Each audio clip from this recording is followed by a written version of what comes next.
por su amor. Allí no habrá tribulación, ningún pesar, ningún dolor. Y cuando esté orando allá, diré que no hay tribulación. Perfecto amor yo encontraré en la mansión del Salvador. Perfecta paz allí tendré, mejor que la que gozo. Allí no habrá tribulación, ningún pesar, ningún dolor. Y cuando esté orando allá, diré que no hay tribulación.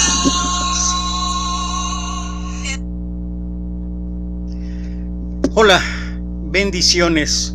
Nuevamente por la gracia de Dios, estamos aquí para compartir un mensaje más en esta serie que hemos titulado Discípulo. Y bueno, estamos en las bienaventuranzas. Hoy toca la tercera bienaventuranza. Y la verdad que es increíble el orden, la perfección de lo que la enseñanza del Maestro ofrece. Todas y cada una de las bienaventuranzas, en este caso, no solamente toda la Escritura, pero en este caso en específico, todas y cada una de las enseñanzas en las bienaventuranzas tienen un orden del por qué están enumeradas en ese sentido. Eso es lo que me gustaría que consideráramos, porque cada una de ellas nos conduce hacia lo que es una transformación completa de alguien que quiere seguir a Cristo, de alguien que quiere ser un discípulo de Cristo. Y bueno, como siempre lo he hecho, o como estos últimos 2 días lo he hecho, voy a leer lo que habla ahí en Mateo capítulo 5, y específicamente en cuanto a la tercera bienaventuranza. Y lo voy a leer en por lo menos 2 o 3 versiones, únicamente para comparar la idea de lo que ésta ofrece. Dice la Reina Valera, capítulo 5, versículo 5: Bienaventurados los mansos, porque ellos recibirán la tierra por heredad. La traducción del lenguaje actual dice: Dios bendice a los humildes. Aquí ya hay un cambio. La palabra manso lo traduce también como humilde. Dice: pues ellos recibirán la tierra prometida. Del mismo modo, la Biblia de las Américas habla: bienaventurados los humildes, pues ellos heredarán la tierra. La Nueva Versión Internacional dice: dichosos los humildes, porque recibirán la tierra como herencia. Y finalmente la Nueva Traducción Viviente dice: Dios bendice a los que son humildes, porque heredarán toda la tierra. Y bueno, uno de los cambios más significativos que hay de uno a otra cosa, de una versión a otra, es la palabra. La Reina Valera utiliza la palabra manso o mansedumbre, y las otras versiones utilizan la humildad. Y si bien es cierto que tiene que ver humildad con mansedumbre, en un modo no es lo mismo, pero sí nos sirve para darnos una idea de lo que nuestro Señor está queriendo mostrarnos o enseñarnos después de haber visto las 2 primeras bienaventuranzas. Y me gustaría compartir, va a estar un poquito largo. Estuve leyendo de verdad una gran cantidad de cosas ayer por la tarde, después de terminar lo de bienaventurados los que lloran, y la verdad me pareció varias cosas, conjuntar varias cosas que pueden ser interesantes para la reflexión, y por supuesto ir haciendo algunas reflexiones de manera particular o personal que tenga que ver con la aplicación para nosotros hoy en día. Esta es la tercera bienaventuranza que nuestro Maestro estaba enseñando, y como hemos visto, todas ellas están conectadas una con otras. Por tanto, después de una bienaventuranza, brota de manera natural la siguiente. Por ejemplo, vimos que una persona que es pobre en espíritu ve su propia miseria espiritual delante de Dios, y debido a su reconocimiento en el pecado, es que hereda el reino de los cielos. Al ver su propia miseria espiritual, llora constantemente por ella y recibe constantemente consolación por ello. Podemos decir que las 2 primeras bienaventuranzas tenían que ver mayormente con la relación del pecador con Dios, reconocer mi propia pecaminosidad y llorar por ella. Pero esta tercera bienaventuranza tiene que ver mayormente con mi relación con el prójimo, ya que la mansedumbre se revela en medio de otros. Y como siempre aquí me gustaría hacer un comentario de manera personal. Siempre he hablado acerca de lo que para mí puede significar la cruz del Calvario, y de una u otra manera llega a mí la imagen de la cruz, aunque algunas traducciones traducen como madero, pero en realidad es aceptado la cruz tal cual es el símbolo, la imagen de la misma. Y uno piensa, para colocar la cruz uno necesita dos maderos, uno que se coloca de manera vertical y otro de manera horizontal. Y lo que yo siento o lo que yo pienso es que siempre necesariamente tienes que poner primero el madero vertical. No puedes llegar y colocar el madero horizontal porque no tiene de dónde sostenerse. Y esto para mí es un simbolismo de que uno primero tiene que tener una relación personal con Dios. Ese es el madero vertical, una relación de uno, de manera personal de uno con Dios. Cuando uno tiene una relación personal apropiada con Dios, cuando uno puede cimentar, que es lo que habla las dos primeras bienaventuranzas, cuando uno se da cuenta de su pobreza espiritual, cuando uno se da cuenta de su miseria que ha tenido por llevar las cosas a cabo en su vida de manera personal sin tener en cuenta a Dios, entonces uno acude presuroso, como lo he venido mencionando, entra ahí a la cocina de Dios como un mendigo en espera de migajas, y ya hemos visto que lo que recibimos a cambio es un banquete. Dada esa situación y esa condición, entonces lloramos por nuestro pecado, lloramos por nuestras fallas, lloramos porque estamos compungidos de ver cuánto era la miseria espiritual que teníamos, y eso nos hace de alguna manera restituir, a través del sacrificio precisamente de la cruz, restituir nuestra relación con Dios. Es cuando colocamos el madero vertical, y el horizontal lo colocamos cuando empezamos a derramar todo eso que hemos sido bendecidos, toda esa relación personal con Dios, la empezamos a establecer en nuestra relación con los demás, y de esa manera queda establecida lo que es lo que podría ser el simbolismo de la cruz. Esta idea de mansedumbre que Jesús estaba predicando a sus discípulos era totalmente contraria al pensamiento religioso de la época que tenía la nación de Israel. El pensamiento judío de que el Mesías llegaría y destruyera a los demás imperios venía desarrollándose desde la época en la cual los judíos estuvieron sometidos a los griegos, y la revolución de los macabeos les permitió tener ciertos años de independencia. Esto duró hasta el año 63 a.C., cuando el general romano Pompeyo anexó Palestina a Roma, y por tanto quedaron bajo el imperio romano. Aunque Roma era mucho más tolerante y respetuoso con las creencias de los pueblos que conquistaba o que estaban sometidos a Roma, a los judíos no les gustaba estar sometidos a ningún imperio pagano. Y hay que recordar que en alguna manera esto fue consecuencia casi siempre de la desobediencia del pueblo de Dios. Una y otra vez, debido a su desobediencia, debido a su rebeldía, debido a volverse a otros dioses, etcétera, etcétera, etcétera, Dios permitió que fueran de alguna manera esclavizados. Todos los grupos religiosos de la época tenían el mismo anhelo respecto al Mesías, pero tenían distintas formas de reaccionar ante el problema de la opresión pagana. Para los fariseos, aquellos que trabajaban para el imperio eran unos terribles pecadores, que eran blasfemos y traicioneros de la patria, como los recaudadores de impuestos. Para los saduceos, los cambios podrían venir por arreglos políticos que se pudieran hacer con los romanos. Para los celotes, el camino era realmente el camino militar, la revolución armada que destruya al opresor de Roma.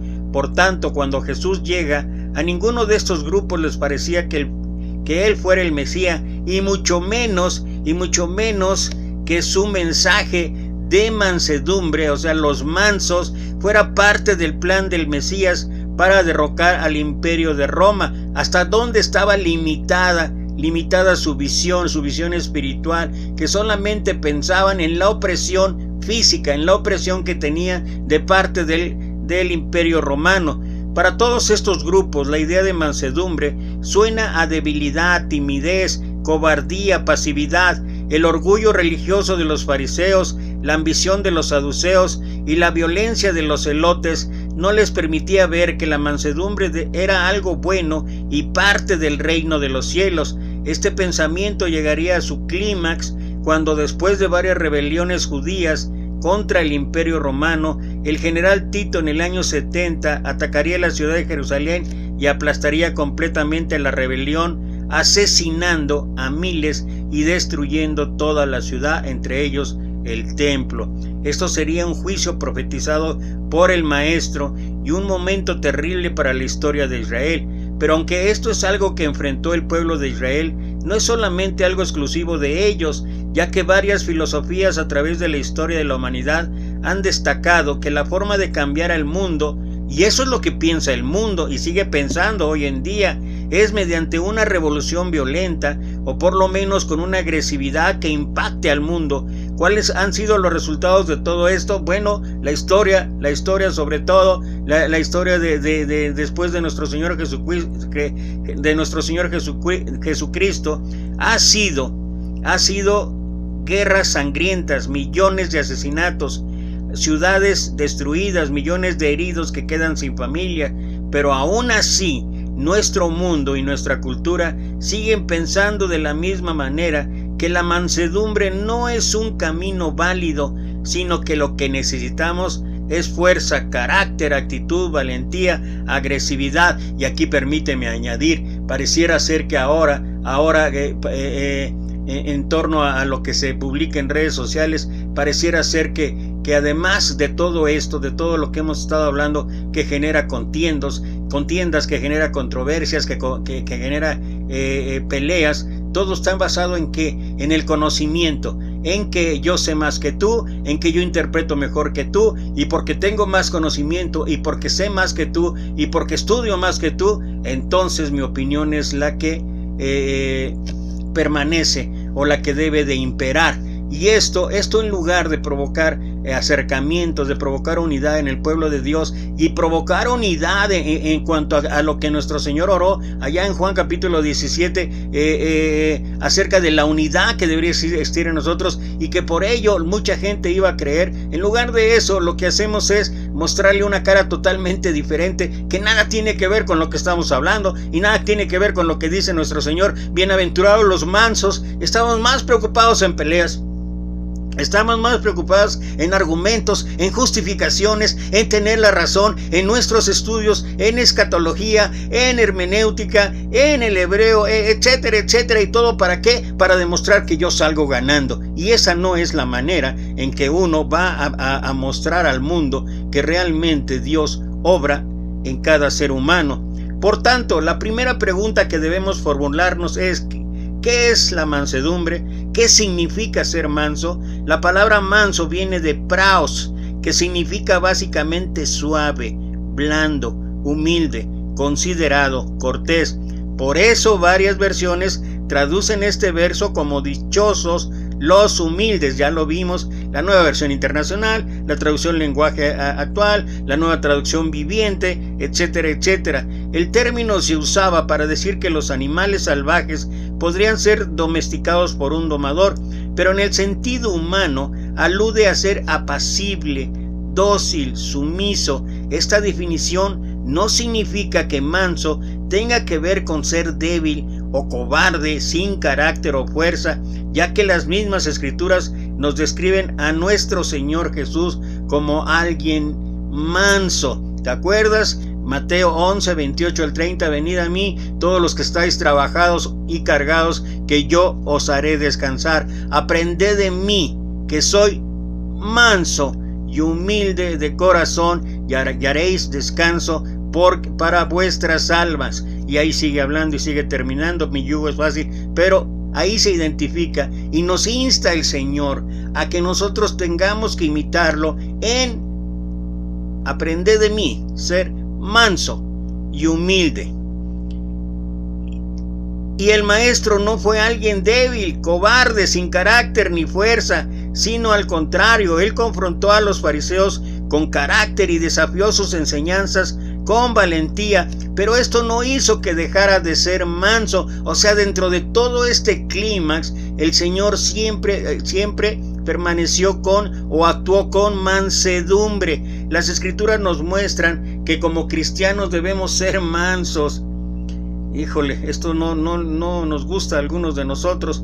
Pablo describe a los efesios que vivamos como dignos del llamamiento de Dios que hemos recibido, ahí en el capítulo 4, versículo 2, y que sean humildes y mansos y tolerantes y pacientes unos con otros. Y bueno, ya no quiero abundar en ello, pero en verdad que es triste todavía argumentar que soy bastante espiritual porque tengo la razón y porque ustedes, o sea, y todavía descalificar a los demás y de una manera con un lenguaje totalmente soez, grosero, vulgar, corriente, que no tiene nada que ver con espiritual ni ser cristiano. Por tanto, como escogidos de Dios, santos y amados, revístanse de entrañable misericordia, de benignidad, de humildad, de mansedumbre y de paciencia. Es lo que Pablo escribe a los Colosenses capítulo 3, versículo 2. A Tito le escribió que quienes estén bajo su liderazgo deben mostrar mansedumbre con todos los hombres. Tito capítulo 3, versículo 2, que no difamen a nadie. Híjole, que no difamen a nadie, ni sean pendencieros, sino amables, que muestren toda mansedumbre para con todos los hombres. Si no somos a veces, de veras, si no mostramos mansedumbre ante nuestros hermanos en la fe, ¿cómo podemos pensar que hagamos lo mismo con la gente de este mundo? Tenemos algunos ejemplos en las Escrituras de quienes fueron realmente mansos por la gracia de Dios.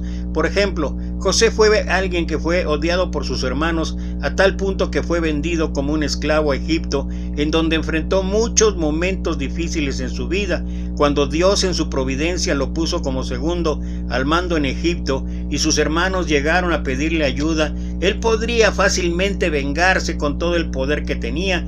Jamás iba a tener una oportunidad como esa, pero en vez de eso, él se había convertido en un hombre manso, que no buscaba la venganza, sino que les explicaba que había entendido todo como un propósito de Dios. Es lo que puedes encontrar en la historia allá en el libro de Génesis, en los últimos capítulos, y particularmente cuando encontramos ahí donde los hermanos están temerosos, miedosos, y José los confronta y les dice: ¿cómo creen? Todo lo que ustedes hicieron, Dios lo hizo o lo cambió para bien. Particularmente Génesis capítulo 45, versículo 5.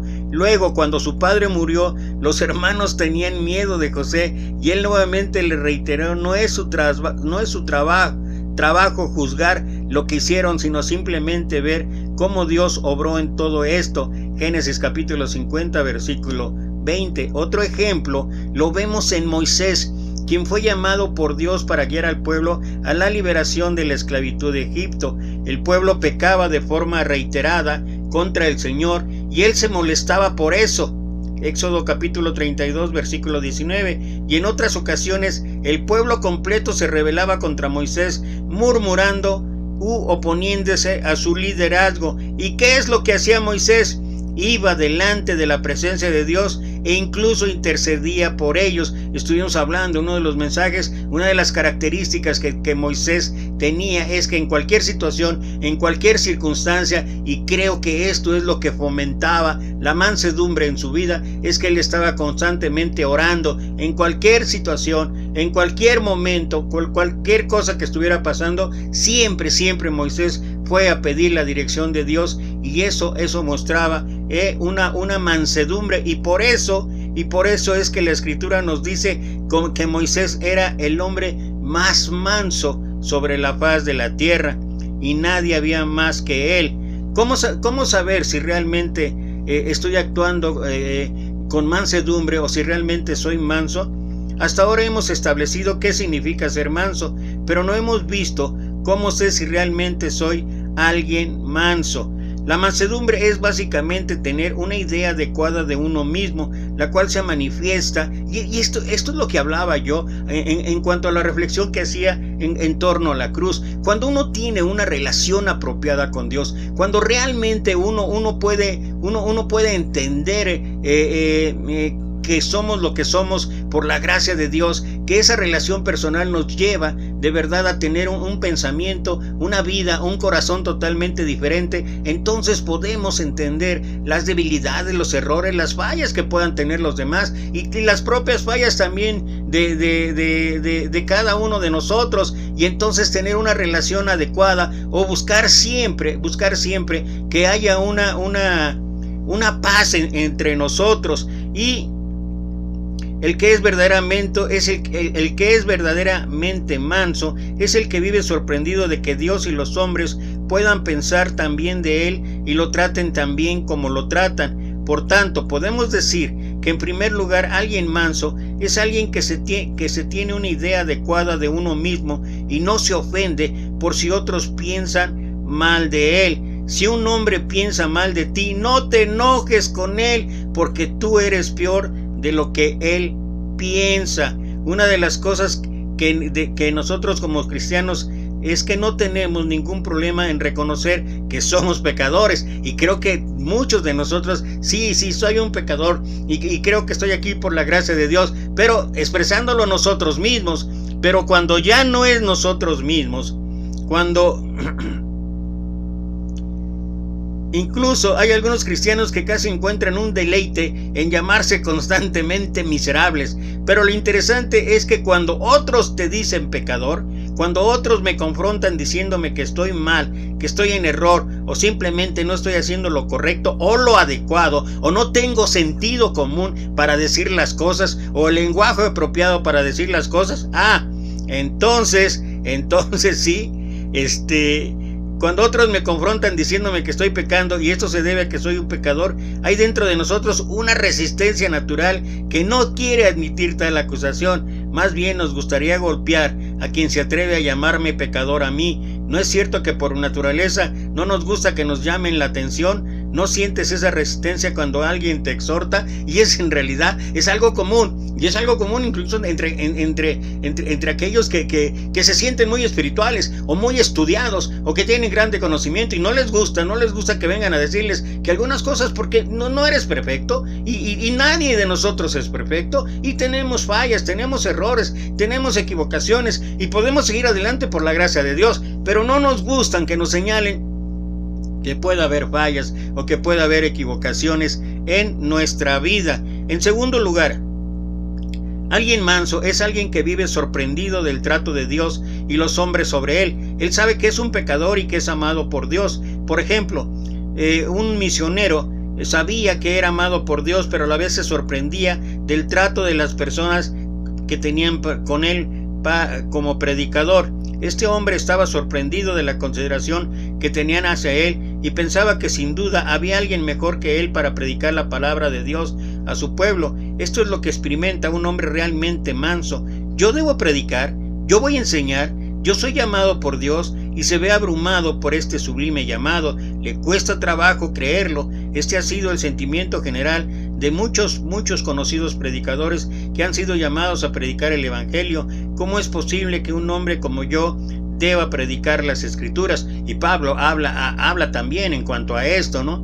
Pablo tenía, me imagino, bueno, dicen los estudiosos, yo no lo puedo asegurar, pero tenía tal vez un problema de lenguaje, tal vez no era muy coherente a la hora que predicaba, pero él decía: no predico por mí, por mis fuerzas, sino predico por la competencia de Dios. En tercer lugar, un hombre manso es un alguien humilde que ya reconoce que todo le ha sido dado por la gracia de Dios. No se considera superior a los demás, no está buscando demostrar que con sus dones es mejor que otros, no está buscando decir cuáles son sus derechos, simplemente se comprende como un hijo de Dios, amado por Dios, que está para servir a los hermanos en Cristo.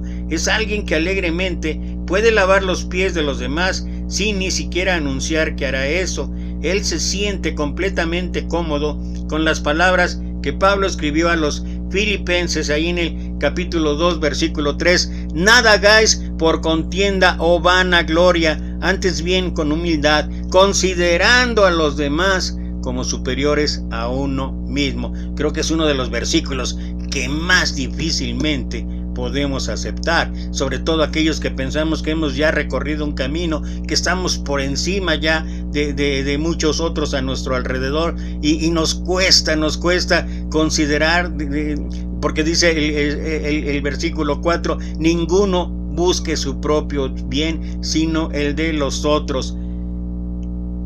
¿Es esa tu decisión al servir en la iglesia? ¿Es ese tu sentir cuando sirves a los hermanos? ¿Anhelas hacer todo para la gloria de Dios, incluso si nadie te ve? Como he dicho, no estamos buscando los likes allí en lo que subimos al Face o en YouTube, ¿verdad? No estamos buscando los likes, ni volvernos youtubers cristianos, o tener una gran influencia, o que la gente reconozca verdaderamente nuestras enseñanzas, nuestras cátedras. Ojalá que no estemos haciendo eso. En cuarto lugar, un hombre manso es un hombre paciente y perdonador. Alguien que es manso no está preocupado de sus intereses, por tanto no busca amar a los hermanos basado en un interés. No es alguien que dice, no me relacionaré con este hermano porque no es de mi interés, sino que simplemente ama a los demás. Tampoco es alguien que anda a la defensiva. He conocido hermanos que se ofenden porque no los saludan, o porque los saludan mucho, o porque no les hablan o les hablan poco. ¿No revela eso que siempre estamos pensando en nosotros mismos? Aquel que es manso simplemente si lo ofenden lo perdona, incluso ni se da cuenta si lo ofenden, porque él no es el centro de atención. Él puede aceptar el hecho de que lo ofendan y puede perdonar rápidamente debido a que no guarda ningún rencor en su corazón. Él se siente cómodo con lo que el apóstol Pedro escribió en su primera carta, capítulo 2, versículo 21 al 23. Y ustedes fueron llamados para esto, porque también Cristo sufrió por nosotros, con lo que nos dio un ejemplo para que sigamos sus pasos. Cristo no cometió pecado ni hubo engaño en su boca, que cuando le maldecían no respondía con maldición, cuando sufría no amenazaba, sino que remitía su causa al que juzga justamente, o al que juzga con justicia, según la versión Reina Valera. Y aquí es importante mencionar esto. Es importante mencionar esto que alguna vez leí y que alguna vez conocí acerca de este grupo de AA. Los fundadores, dos hombres, no me acuerdo bien uno de ellos, que es Bill Wash y todo, pero no me acuerdo. Y cuando vi la película pude constatar algo que es inherente al ser humano. Y en verdad, ellos, por la gracia de Dios, pudieron crear toda esa corriente de AA, y pudieron ayudar a muchísima gente. Y la verdad, ellos primero se ayudaron ellos, porque salieron de ese terrible vicio que significa el alcoholismo. Y finalmente, años más tarde, cuando ya habían establecido esta fundación, cuando ya estaba de una u otra manera conocidos en muchas partes del país, allá en los Estados Unidos, dice que uno de ellos viajó con su esposa, y entonces se detuvo en el lugar donde se detuvo durante su viaje. Había una reunión de AA, y entonces él entró, y cuando él entró, se siguió la asamblea tal como la venían haciendo todos los días, y él se sentó y estaba impaciente. Él estaba impaciente porque la gente, de alguna manera, sobre todo el orador principal o el moderador, pudiera mencionarlo. Está entre nosotros, uno de los fundadores y todo lo demás. Y él estaba ya a punto de explotar, un tanto inconforme y en ira, así como queriendo el reconocimiento. Y entonces su esposa ahí lo tranquilizó y le dijo: tranquilo, ese no es tu trabajo. Tu trabajo no es que te reconozcan, tu trabajo es todo lo que has hecho por el bien de otros. Y finalmente acabó la reunión. Nadie le hizo caso excepto un hombre que estaba ahí, y era un hombre que estaba empezando a ir para tratar de recuperarse. Y él fue y le ayudó. Y cuando él terminó toda la sesión, cuando ya a medianoche regresó a su casa, su esposa le dijo: esto es para lo que verdaderamente fuiste llamado, para ayudar a otros, no para tener el reconocimiento de otros. Entonces, esto que lo hacemos, que sea siempre para la gloria de Dios. Si subimos mensajes, si damos clases, si conducimos un instituto, si dirigimos una congregación, si tienes un puesto de responsabilidad, todo es para la honra y la gloria de Dios, no para que seas no para que seamos el centro de atención. Un hombre manso completamente libre de preocuparse por lo que piensan de él y se sorprende cómo lo ha tratado Dios y cómo los hombres lo tratan. Es alguien que sirve con humildad, que es paciente y fácil perdonador contra las ofensas que realizan contra su persona. La Escritura nos dice que son bienaventurados los mansos porque ellos van a heredar la tierra. La idea de herencia tiene una larga historia en la Biblia. En el Antiguo Testamento se usa muchas veces la idea de posesión o herencia y tiene que ver con la tierra prometida o las herencias familiares. Y hay una serie de versículos, textos, pasajes allá en el Antiguo Testamento que hablan en cuanto a esto. Esta tierra no podía venderse a perpetuidad, pues era una herencia de Dios para el pueblo. Si es que se había vendido, se debía recuperar en el año del jubileo. Ahora, en el Nuevo Testamento, Jesús, siendo hijo de David, hijo de Abraham, es el legítimo heredero del trono mesiánico. De él se dice en el Salmo 2:8, pídeme que te dé las naciones como herencia, y tuyos serán los confines de la tierra. Y por tanto, todos los que estamos en Cristo somos sus hermanos y por ende los coherederos con Cristo, según Romanos capítulo 8, versículo 17. Entonces, ¿qué significa heredarán? Estrictamente significa recibir una bendición. Luego, en un sentido más general, poseerse de recibir como propio, obtener. Esto significa que el ciudadano del reino de Dios tiene derecho a la posesión por la gracia de Dios. Cuando Mateo escribe que ellos heredarán la tierra, está citando el Salmo 37:11, pero los humildes heredarán la tierra y disfrutarán de gran bienestar. Este es un salmo muy interesante, ya que habla varias veces que los justos, en contraste con los malvados, van a heredar la tierra. ¿Cómo saber si realmente soy un heredero? Bueno, si soy manso o si estoy actuando con mansedumbre en mi vida, es muy probable que yo sea partícipe de esta bendición, que yo sea partícipe de esta herencia. Todas estas maravillosas promesas del Evangelio son solamente verdaderas para si realmente son un heredero verdadero y legítimo del reino de Dios. Por tanto, ¿cómo sabes si realmente eres un heredero? En primer lugar, si has entregado todo tu ser a Maestro, a nuestro Señor Jesucristo. Alguien que es un heredero del reino de Dios simplemente se entrega por completo al Señor porque sabe que la vida se encuentra en Jesucristo. Uno comprende que Jesucristo es el dueño de todas las cosas y sabe que todos los tesoros del conocimiento están escondidos en Cristo. Por tanto, un heredero del reino de Dios encuentra absurdo vivir para sí mismo y no para el Evangelio. En segundo lugar, hay que recordar de una u otra manera siempre que nosotros, como dice el apóstol Pedro, somos peregrinos en este mundo. Alguien que es heredero de Cristo comprende que el mundo y sus deseos pasarán. Comprende que la vida en este mundo es como una neblina que en un momento aparece y luego desaparece. Por tanto, sabe que no tiene sentido acumular tesoros en la tierra porque aquí todo se va a corromper y acabar. ¿Estás aferrado a este mundo? ¿Estás aferrado a las cosas que este mundo te puede ofrecer?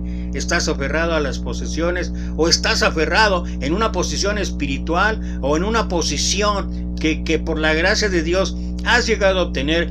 Poniendo tu esfuerzo, sí, nadie dice que no, y cada uno sabe, cada uno puede someter o poner a prueba, como dice el apóstol Pablo, cada uno someta a prueba su propia obra, de la cual entonces tendrá derecho de gloriarse.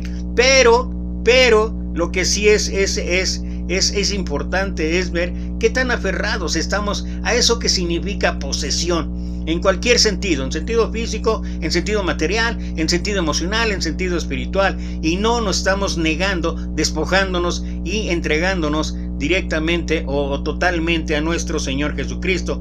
En tercer lugar, si estás dispuesto a sufrir en el Evangelio. Los cristianos sabemos que al creer en Jesucristo nos vamos a enfrentar con tentaciones, pruebas, persecuciones, problemas, pero en medio de todas estas dificultades nos vamos a gozar por sufrir por causa del reino de Dios. Y habría que preguntarse cada uno qué tanto estamos dispuestos a sufrir por el Evangelio. Y finalmente, ya para terminar, al ver la definición y los ejemplos de ser manso, nos damos cuenta inmediatamente que ninguno de nosotros puede ser manso. Ser manso no es algo natural de una cierta personalidad o temperamento. La mansedumbre es fruto del Espíritu que Dios da, es los frutos del Espíritu que están ahí en Gálatas capítulo 5 versículo 23. Pero solamente siendo manso podemos heredar la tierra. ¿Cómo lo haremos entonces? Lo haremos reconociendo nuestra incapacidad y siendo pobres en espíritu, y después llorando por nuestra incapacidad y poniendo toda nuestra confianza en el único que fue verdaderamente manso, el único que, aunque pensaron mal de él nunca hubo en él nunca hubo ningún mal. Aunque él fue despreciado entre los hombres, él les amó. Él fue perfectamente humilde, paciente y perdonador. Fue llevado, escupido, rechazado, ignorado, burlado, y jamás dijo ninguna palabra en su contra, sino que expresó: Padre, perdónalos porque no saben lo que hacen. Él fue perfectamente manso. Él fue Jesucristo, el único que puede salvarnos y librarnos de nuestra condenación, para hacernos nacer a una vida, a la vida eterna, a la vida de mansedumbre. Así es que uno que tiene que trabajar, uno tiene que luchar cada día, porque la mansedumbre se presente más y más y más en nuestras vidas, porque la mansedumbre sea un sinónimo del cristianismo que llevamos a cabo en nuestras vidas. Y finalmente, ya con esto quiero terminar, es un pasaje que no podía dejar de lado y que para mí ha sido un pasaje que marca mi vida cada vez que me enojo, aquí mismo en mi casa, cuando me enojo, cuando no hay algo que no me gusta, cuando opino algo o cuando digo algo que pudiera tener toda la razón. Y a veces quisiera decir: ay, si estuviera aquí en mi casa me conocen por eso. Me dicen: ay papá, ya vas a salir con tu sentido común. Le digo: pues sí, simplemente si hubiera sentido común en nosotros, de verdad que entenderían las cosas de manera diferente, y puede ser que tenga razón. Pero eso no me da ningún derecho a ofender a los demás, a pensar mal de los demás o a tratar mal a los demás. Y esto es para todos y no es el mejor camino. Por eso este pasaje me encanta, porque me ubica en mi realidad. Puedo hablar, como dije antes, de escatología, puedo hablar de hermenéutica, puedo hablar del griego, del hebreo, puedo hablar de muchísimas cosas, interpretaciones de la escritura, puedo hablar de tanto conocimiento, puedo haber sido un lector asiduo de todo y tener el criterio máximo para cada una de las cosas. Pero, dice Santiago capítulo 3, versículo 13 al 18. ¿Quién es sabio y entendido entre vosotros? Muestre por la buena conducta sus obras en sabia mansedumbre. Y lo voy a volver a leer este versículo. ¿Quién es sabio y entendido entre vosotros? Muestre por la buena conducta sus obras en sabia mansedumbre. Pero si tenéis, viene lo contrario, pero si tenéis celos amargos y contención en vuestro corazón, no os jactéis. O sea, no te vuelvas soberbio, no me vuelva yo soberbio, orgulloso, no me vuelva yo el papas fritas o la última coca en el desierto. Dice: no os jactéis, ni mintáis contra toda la verdad. Pero si tenéis celos amargos y contención en vuestro corazón, no os jactéis, ni mintáis contra la verdad, porque esa sabiduría expresada en esa conducta, dice, porque esta sabiduría no es la que desciende de lo alto, sino terrenal, animal, diabólica. Porque donde hay celos y contención, ahí hay perturbación y toda obra perversa. Pero la sabiduría que es de lo alto es primeramente pura, después pacífica, amable, benigna, llena de misericordia y de buenos frutos, sin incertidumbre ni hipocresía, y el fruto de justicia se siembra en paz para aquellos que hacen la paz. Y bueno, es un pasaje que cada uno puede meditar, reflexionar y que cada uno puede aplicar en su propia vida. Lo cierto es que un discípulo sabe: bienaventurados los mansos, porque ellos heredarán la tierra. Aquellos que con mansedumbre esperan siempre la dirección de Dios, la dirección que viene de lo alto. Gracias otra vez por estar aquí, acompañándonos en este mensaje. Gracias a Dios, creo que hoy no tuve ningún problema lo estoy haciendo a través de mi Facebook personal, porque me estaba fallando mucho el de Experiencias Cristianas, pero lo voy a replicar más tarde. Pero agradezco a Dios y agradezco a todos ustedes la comprensión y todo lo demás. Yo espero que en lo sucesivo ya no tenga tantos problemas. Y bueno, como siempre, la última recomendación es, por favor, cuídense, la situación todavía sigue de manera muy seria. Cuidémonos todos. Y como siempre, te mando 1.000.000 de bendiciones. Hasta mañana.